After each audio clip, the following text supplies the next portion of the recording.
గౌరీ ప్రభ గారు మంగళగిరి నుంచి రాస్తున్నారండి. శివలింగానికి ఏ జలంతో అభిషేకిస్తే ధనం చేకూరుతుంది తెలియజేయగలరంటూ కోరుతున్నారు.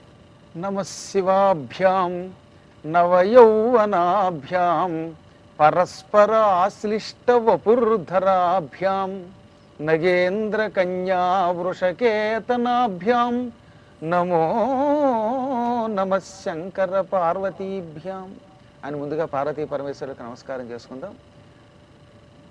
శివ పురాణంలో విద్యేశ్వర సంహిత అనేది మొట్టమొదటిది.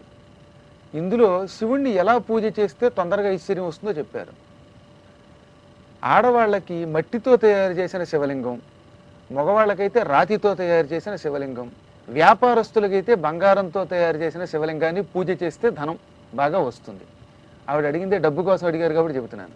మళ్ళీ ఇంకోసారి, ఆడవాళ్ళకైతే మట్టి, మగవాళ్ళకైతే రాతితో తయారు చేసినటువంటిది, వ్యాపారం కోసం అయితే బంగారంతో తయారు చేసిన శివలింగం.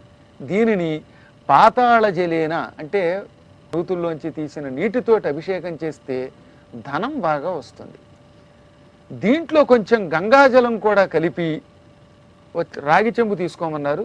రాగి చెంబులో నూతి నీరు పోసి అందులో గంగాజలం కలిపి దాన్ని ఎడం చేతిలో పెట్టుకుని, ఇప్పుడు ఈ చేతిలో ఎడం చేతిలో రాగి చెంబు పైన కుడి చెయ్యి పెట్టి, గంగేచి యమునే కృష్ణే గోదావరి సరస్వతి నర్మదే సింధు కావేరి జలేస్మిన్ సన్నిధింకురు.